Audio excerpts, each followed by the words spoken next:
Muislamu hafai kuzungumza urongo katika maisha yake, wa hasa akiwa ameweza kufunga, yuko katika saum, basi hafai katu Muislamu kuzungumza urongo.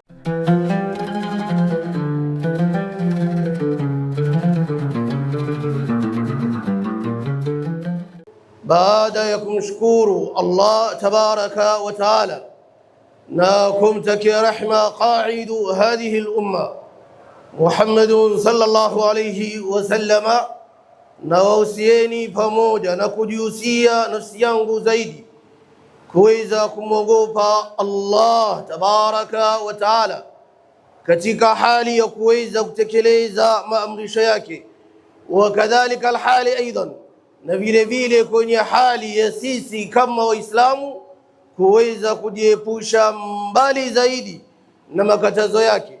Fadhaka taqwa wa dhalika alfawzul adhim, kwani huu ndio uchaji Mungu wa kisawasawa na ndio kufaulu kwetu palipo pakubwa. Asema Allah tabaraka wa taala, wa in tu'minu wa tattaqu falakum ajrun adhim. Lau mutamwamini Allah tabaraka wa taala fi wahdaniyati, katika umoja wake, kisha mkamwogopa yeye peke yake, zawadi zenu basi mutapata malipo makubwa kabisa kutoka kwa Allah tabaraka wa taala. Ikhwata al-iman, ndugu zangu katika iman, asema Allah tabaraka wa taala katika sura ya 9 kwenda katika aya ya 119, akisema Allah tabaraka wa taala fi hadhihi al-ayati al-karima, katika aya kama hii tukufu, akiwaambia Waislamu bil akhasi, ya ayuha alladhina amanu ittaqullaha wa kunu ma'as sadiqin.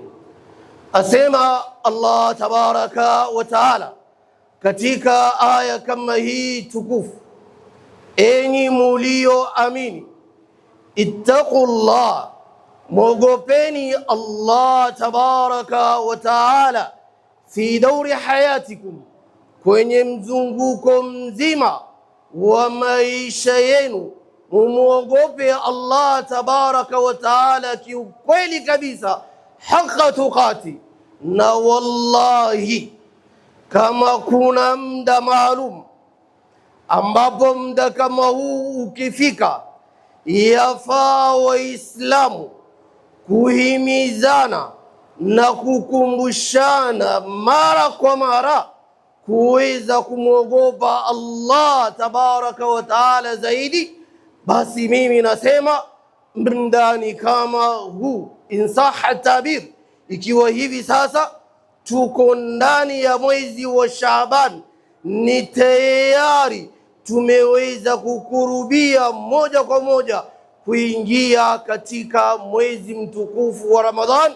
Fahuna, basi hapa tuwaambia Waislamu wote wanaoishi ulimwengu mzima, min al-mashriqi wal-maghribi, ittaqullaha ya jamaa, mwogopeni zaidi Allah tabaraka wa taala, watazawadu fa inna khayra zadi taqwa.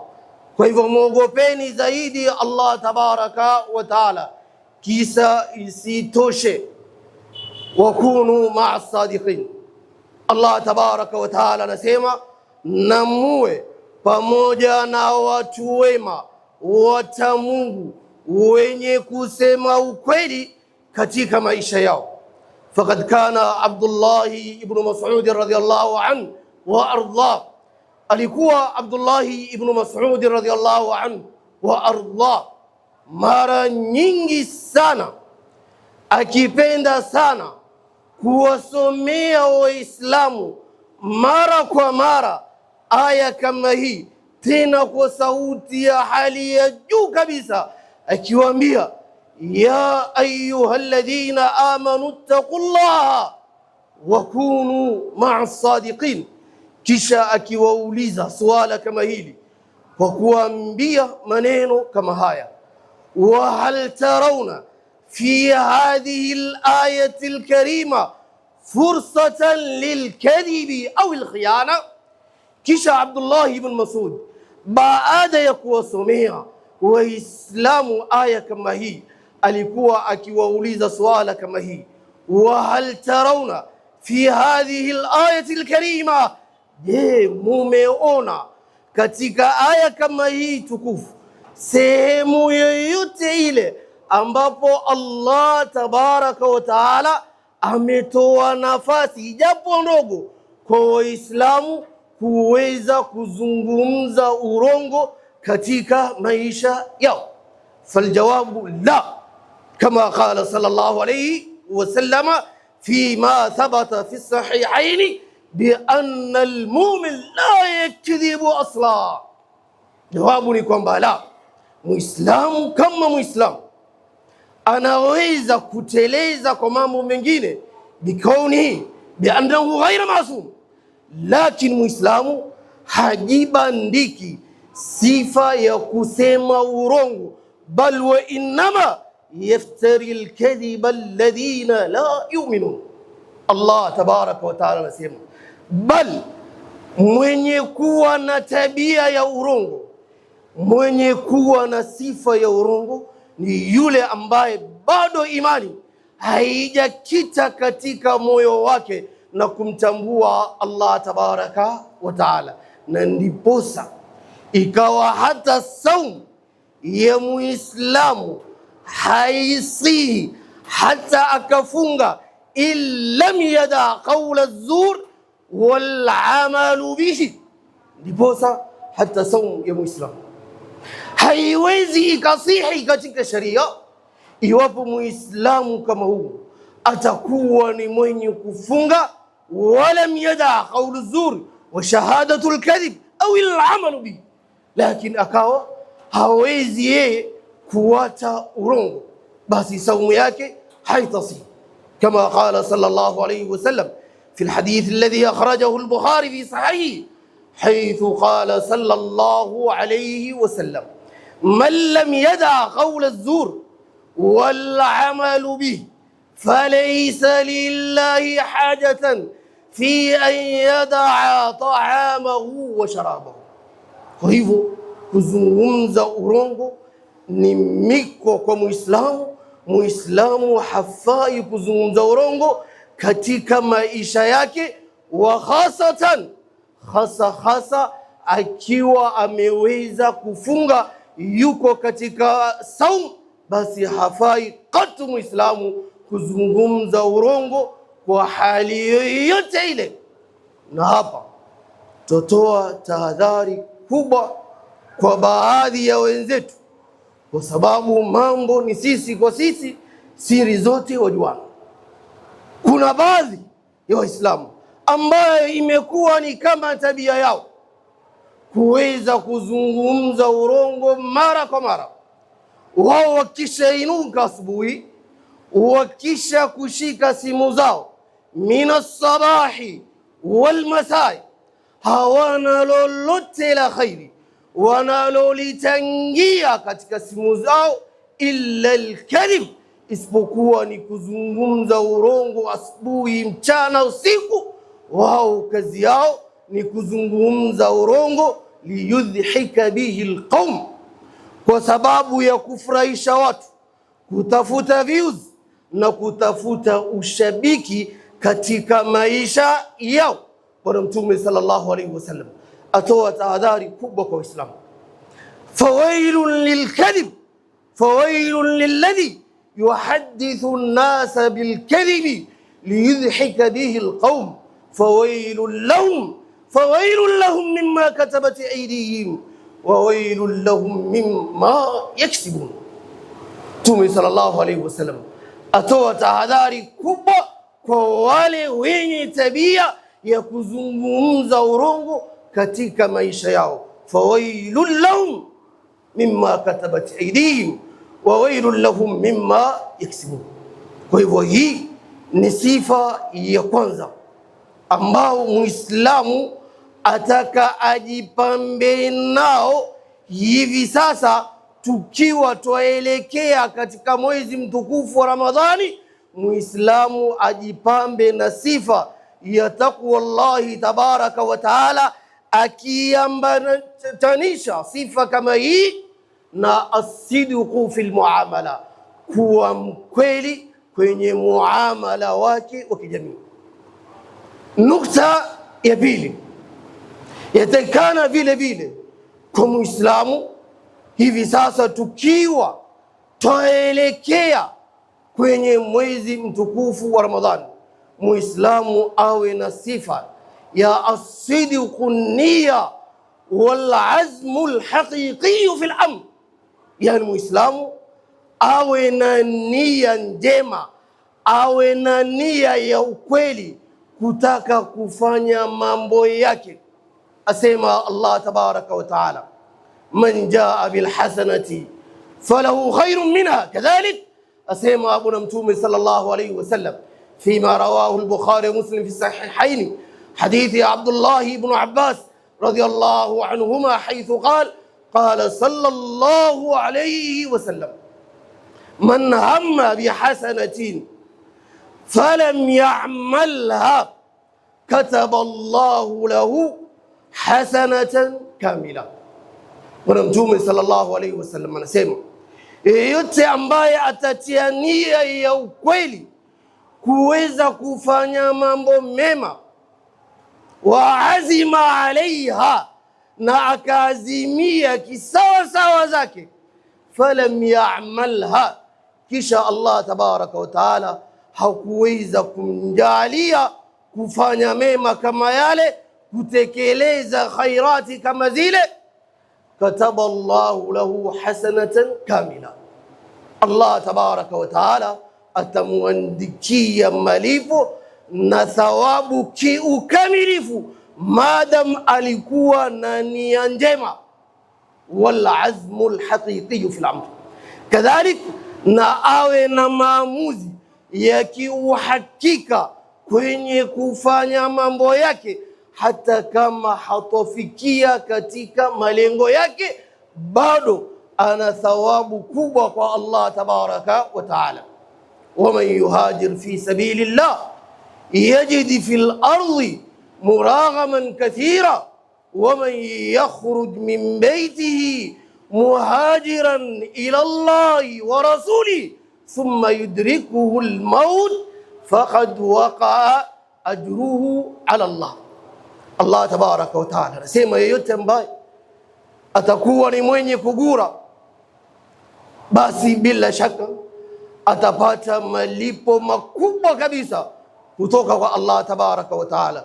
Wa man yakhruj min baytihi, na aliyetia nia ya ukweli na akawa na maamuzi ya uhakika kabisa, akatoka nyumbani kwake akawa nia yake ni kugura, thumma yudrikuhu al-maut, kisha kwa bahati nzuri ama mbaya kifo kikamfikia njiani, asifike pale alipokuwa yuwaelekea kwenda, faqad waqa'a ajruhu ala Allah. Allah tabaraka wa taala anasema, bado mtu kama huyu kwa nia yake njema atapata thawabu kubwa kabisa kutoka kwa Allah tabaraka wa taala. Ndiposa Allah tabaraka wa taala akasema katika sura ya 47 kwenda katika aya ya 21, fa Allah tabaraka wa taala fi hadhihi al-ayati al-karima, Allah tabaraka wa taala katika aya kama hii tukufu akasema kuzungumza maneno mafupi bi alfadhi yasira, ili maneno kama haya yaweze kufahamika. Allah tabaraka wa taala akisema, ta'atun, wallahi hakuna jambo zuri kwa Muislamu kama kuwa na taa, yani kama kuwa katika hali ya utiifu mbele ya Mola wake, na huku ndipo kufaulu kwetu. ومن يطع الله ورسوله ويخشى الله ويتقيه فأولئك هم الفائزون. كذلك الله تبارك وتعالى akaendelea mbele, wa qaulun ma'ruf, na vile vile watu wawe na tabia njema ya kuambiana maneno mazuri.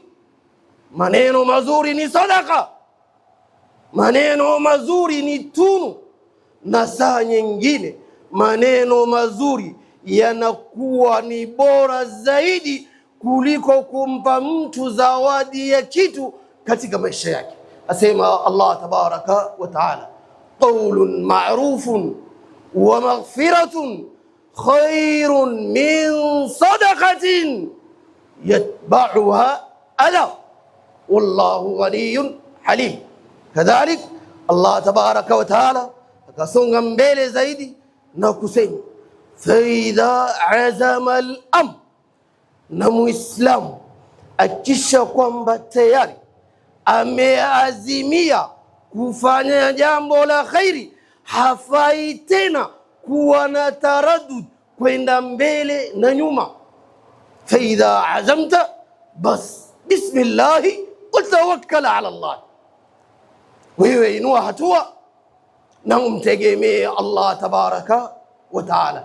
Ndiposa Allah tabaraka wa taala akamaliza aya kama hii kwa kusema, falau sadaku llaha lakana khairan lahum, lau waislamu wangekuwa wakweli zaidi kwenye nia zao njema na wakawa wakweli zaidi katika mambo yao, kwenye muamala wao, lakana khairan lahum, wangekuwa wamejitengezea CV zao kuwa mzuri maishani mwao, pamoja na kupata radhi za Mola wao, na waliombalo lolote kwa Mola wao kuweza kujibiwa na Allah tabaraka wa taala.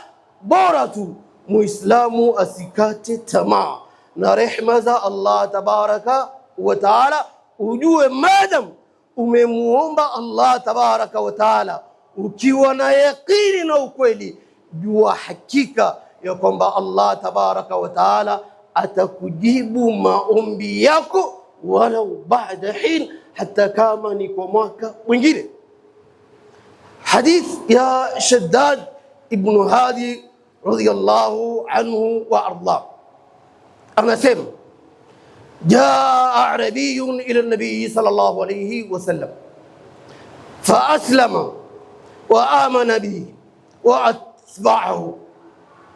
Asema Shaddad ibn al-Hadi radiyallahu anhu wa arda ya kwamba bwana mmoja alitoka sehemu za majangwani na akaja kwa bwana mtume sallallahu alayhi wasallama wa huwa fi Makkah fa aslama, na akasilimu bwana kama huyo, wa amana bihi, na akamwamini bwana mtume sallallahu alayhi wasallama kwa dhati ya nafsi yake, akawa mkweli katika imani yake, wa atba'ahu, na akawa ni mfuasi mkubwa sana wa bwana mtume sallallahu alayhi wasallam.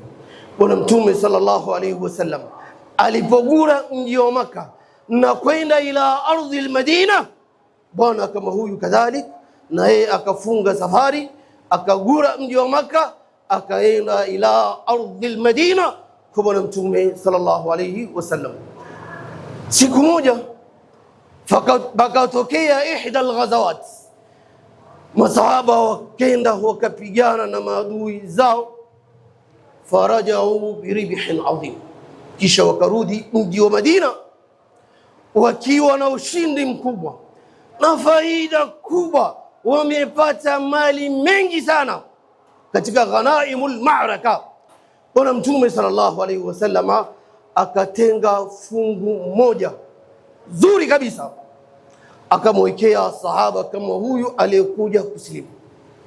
Bwana mtume sallallahu alayhi wasallam akawaambia masahaba kama hawa, mwenzenu atakapokuja mtampatia share yake kama hiyo. Huyu bwana alipokuja akapewa fungu lake kama zawadi. Yule bwana moja kwa moja akawa ni mwenye kukataa kuchukua mali kama yale ya ngawira. Na akaja kwa Bwana Mtume sallallahu alaihi wasallam akamwambia, ya Rasulullah, malaki, una nini ya Rasulullah? Mbona wajitesa, wajipa tabu, wanikusanyia mali ya ngawira kama zawadi? Wallahi ma aslamtu lihadha ya Rasulullah, mimi sikusilimu kwa tamaa ya pesa wala kwa tamaa ya vitu vya ngawira, wa innama aslamtu liustashhida fi sabilillah, wa ashara ila unqi. Yule bwana akamwambia, ya Rasulullah, wallahi sina haja ya vitu, hakika mimi ma aslamtu lihadha, sikusilimu kwa tamaa ya vitu, wa innama aslamtu, hakika mimi nimeslimu liustashhida fi sabilillah, ili nipiganie dini ya Allah tabaraka wa taala, ima nipate nusra au nipate shahada, ili niuliwe katika njia ya Allah tabaraka wa taala. Kwa bahati nzuri au mbaya, pakatokea vita vingine vikubwa. Sahaba kama huyu akapata bahati kuweza kushiriki katika vita kama vile. Alipoingia fi sahati al-ma'raka, moja kwa moja akawa ni mwenye kuuliwa kwa kudungwa mkuki kwenye sehemu yake ya shingo yake kwa upande wa kulia, hadi mkuki kama ule ukatoka kwa upande wa kushoto. Famata fi sabilillah, yani fastushhida fi sabilillah. Akaja akaambiwa Bwana Mtume sallallahu alaihi wasallam ya kwamba fulani istushhida fi sabilillah. Mtume sallallahu alaihi wasallam akatoka haraka na kwenda kumwangalia bwana kama yule, je, kifo chake kilikuwaje? Na alipokwenda akamkuta bwana kama ule tayari ashakufa, na ameweka mkono wake wa kulia kwenye shingo yake upande wa kulia pale alipokuwa hai. Alipomwambia Bwana Mtume sallallahu alaihi wasallama, hakika mimi sikusilimu kwa tamaa ya vitu, nimesilimu liustashhida fi sabilillah, ili niuliwe katika njia ya Allah. Na huku amshiria Bwana Mtume sallallahu alaihi wasallama akimwambia, nataka mkuki au panga upige katika shingo yangu. Mtume sallallahu alaihi wasallam akamwambia masahaba, hadha akhukum, huyu munayemuona ni ndugu yenu, sadaqa Allah fasaddaqahu, huyu ni ndugu yenu, amekuwa na nia ya ukweli ndani ya moyo wake kumwamini Allah tabaraka wa taala na kuwa mkweli katika maombi yake. Fasaddaqahu, Allah tabaraka wa taala akasadikisha maombi yake. Waman asdaqu min Allahi haditha waman asdaqu min Allahi qila. Kwa hivyo ndugu zangu katika imani, ni lazima katika kuelekea kwetu kwenye mwezi mtukufu wa Ramadhani, ni lazima tuwe na an-niyatu sadiqa wal azmu al-haqiqi fi al-amri. Lazima tuwe na nia za ukweli na tuwe na maazimio na maamuzi ya kiuhakika ya kwamba kweli Ramadhani inakuja, tukusudia kweli kufanya khairat biidhnillahi tabaraka wa taala. Ikhwata al-iman, ndugu zangu katika iman, linalofurahisha sana ni kwamba Muislamu yoyote anapofanya mambo mema, basi mema kama yale hayapotei.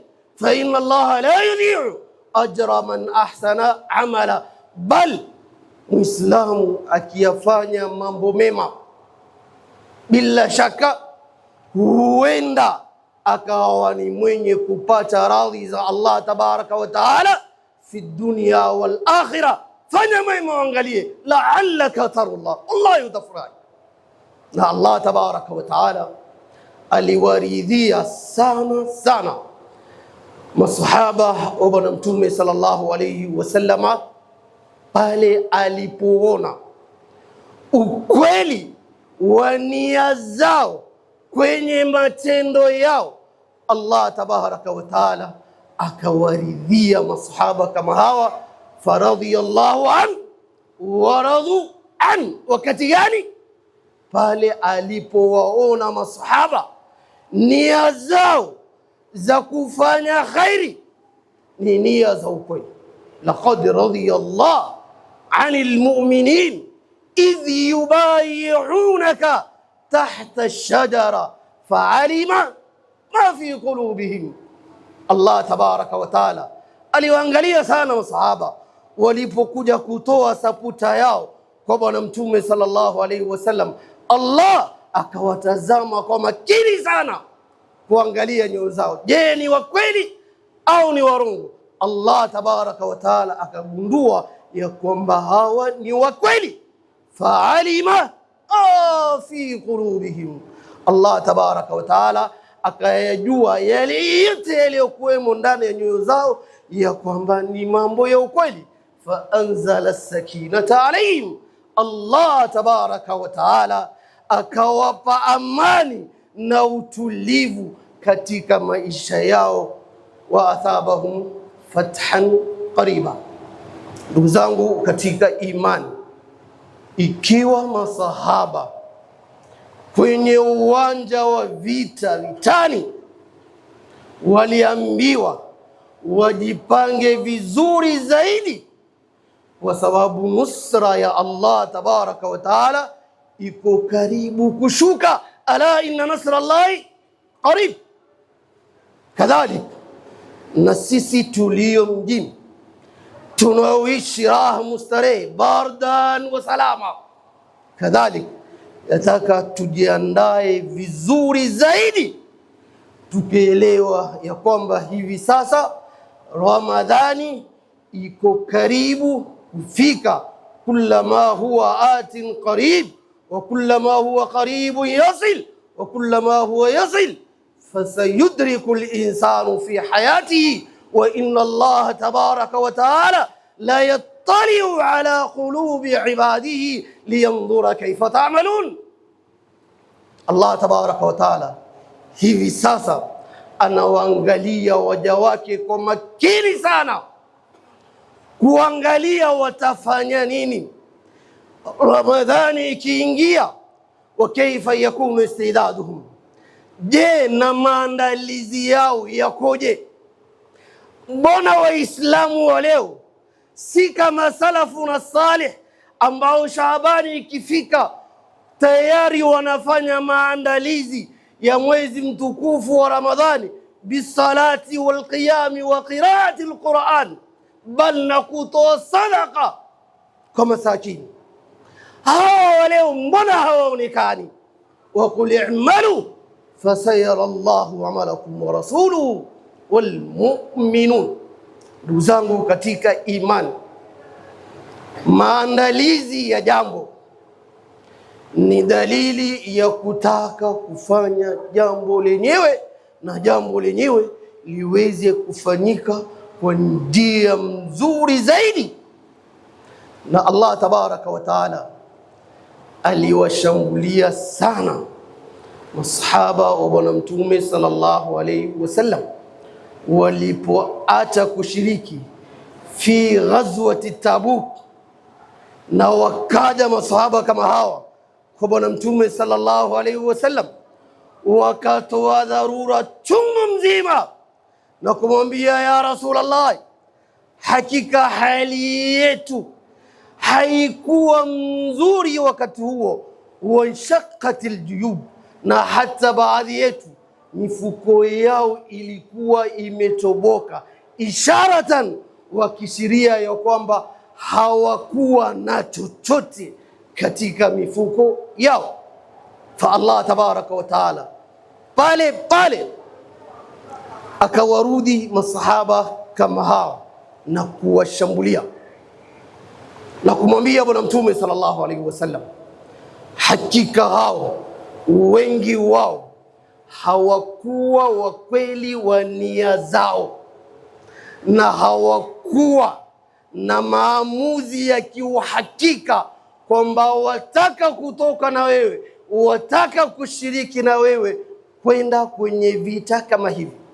Allah tabaraka wa taala akatumia lugha safi ya ufasaha kabisa, akimwambia bwana mtume sallallahu alayhi wasallam, walau aradu alkhuruja la addu lahu udda walakin kariha Allahu bi'athahum fathabbatahum wa qila qudu ma'a alqa'idin. Allah tabaraka wa taala atumia lugha ya ufasaha kabisa, akiweka mambo wazi paruanja kabisa, kumwambia bwana mtume sallallahu alayhi wasallam, wallahi hawa hawakuwa na hamu ya kutoka. Walau aradu alkhuruja, na lau wangetaka kweli kutoka na kushiriki katika vita kama hivi, la addu lahu udda, tungewaona wakifanya maandalizi kila leo. Hasa mbona hatukuwaona wakifanya maandalizi ya aina yoyote? Indalla ala shay'in idullu ala maana. Kwa hivyo hawa ni kama kwamba hawakuwa na nia ya ukweli na hawakuwa na maamuzi ya uhakika ya kwamba wao wanataka kutoka, na kama kuna uzito insha Allah wasayaj'alu Allahu ba'da usrin yusra. Lakini hawakuwa na nia. Kama walikuwa na nia tungewaona na maandalizi. Walau aradu alkhuruja, lau wangetaka kutoka kwenda vitani na wao kama wenzao, la addu lahu udda, tungewaona wakifanya maandalizi kabambe. Walakin kariha Allahu bi'athahum, lakini hawakuwa na nia ya ukweli, hawakuwa na maamuzi ya kiuhakika. Kariha Allahu bi'athahum fathabbatahum, na Allah tabaraka wa taala akawekea mbele yao pingamizi chungu mzima. Waqila qudu ma'a alqa'idin, kisha kuambia sasa kaeni mustarehe, muangalie hatima yake itakuwaje. Kwa hivyo Allah tabaraka wa taala akawarudi masahaba kwa sababu ya kukosa maandalizi. Kwa hivyo haiwezekani kwamba tuingia katika mwezi mtukufu wa Ramadhan, shahrun mubarak, ovyo ovyo bila ya kuwa na maandalizi ya aina yoyote. Watu wamekaa tu kimya, hawasomi Qur'ani, hawajishughulishi na yoyote. La wallahi, walau aradu alkhuruja la addu lahu udda walakin kariha Allahu bi'athahum fathabbatahum wa qila qudu ma'a alqa'idin. Akhiran, ndugu zangu katika imani, ni imani yangu kamili juu yenu ya kwamba wale wengi ambao hawakuweza kusali sala ya tarawih fi Ramadhani al-madhiya, katika Ramadhani iliyopita, na hawakuweza kusoma Qur'ani wakaimaliza, bal na wengine hawakujaliwa hata kutoa sadaka kutoka mwanzo wa Ramadhani mpaka mwisho wa Ramadhani. Na amini ya kwamba watu kama hawa mwisho wa siku walikuwa ni wenye kujuta ndani ya nafsi zao, na ikawa roho zao za wasuta mara kwa mara, na kila mmoja yuanunika ndani ya moyo wake na kusema ya laitani kuntu ma'ahum faafuza fawzan adhima. Ya lait, Ramadhani imeingia, imetoka, sikuweza kushiriki kwa jambo lolote la khairi. Bali na wale ambao hawakujaliwa masakin, dhuafa, fuqara, kuweza kutoa hata sadaka, si kwa maskini, si msikitini, pale panapochangiwa, bila shaka wao walikuwa wakirudi majumbani mwao vile vile, na wao walikuwa wakihuzunika kama wale masahaba wa Bwana Mtume sallallahu alayhi wasallam, ambapo Bwana Mtume sallallahu alayhi wasallam alipoitisha mchango fi saati al-usra, na masahaba wakajitolea kwa wingi, ikawa masakin hawana cha kutoa, warudi zao majumbani, tawallau wa a'yunuhum tafidhu min ad-dam'i hazanan alla yajidu ma yunfikun.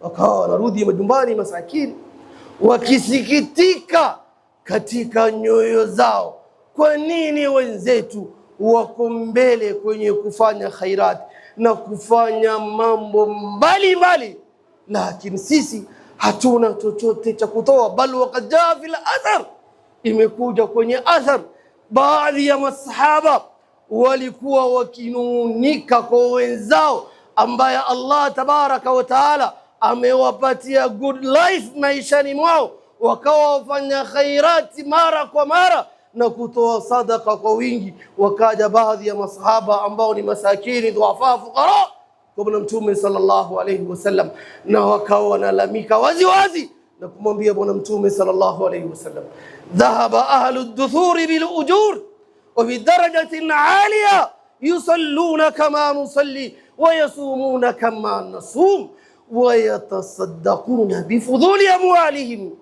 ya Rasulullah. Hakika sisi tuwaona matajiri ya kwamba wao ni kama kwamba pepo tayari wameimiliki wao, kwa sababu wao wasali kama sisi tunavyosali, wanafunga kama vile sisi tunavyofunga, lakini wayatasaddaqun bifudhuli amwalihim, lakini wako mstari wa mbele mara kwa mara kujitolea fi sabilillah, kwenye kufanya khairat, kuimarisha misikiti, kusaidia masakin, na sisi hatuna chochote cha kutoa. Bwana Mtume sallallahu alaihi wasallam akamwambia, la wallah, kila mmoja wenu ana nafasi ya kuingia janna kwa kiasi ya Allah tabaraka wa taala alipompa uwezo na kumkadiria katika maisha yake. Bora tu musibaki nyuma, liyunfiq dhu sa'atin min sa'ati wa man qudira alayhi rizqu falyunfiq mimma ataahu Allah. Kwa hivyo mwenye kitati yotoa kulingamana na kadri yake, na yule ambaye Allah tabaraka wa taala amemfungulia katika maisha yake, falyunfiq mimma ataahu Allah, na yeye asifanye khiana, atoe kama Allah tabaraka wa taala alivyomruzuku. Wadhalika fadlullahi yutihi man yasha wallahu dhul fadlil azim. Tumuombe Allah tabaraka wa taala atujali min alladhina yastami'una alqawla fayattabi'una ahsana. Barakallahu li wa lakum bil Qur'anil azim wa nafa'ani wa iyyakum bil ayati wad dhikril hakim wa taqabbal minni wa minkum tilawatahu innahu was sami'ul alim wa huwal barrul karim.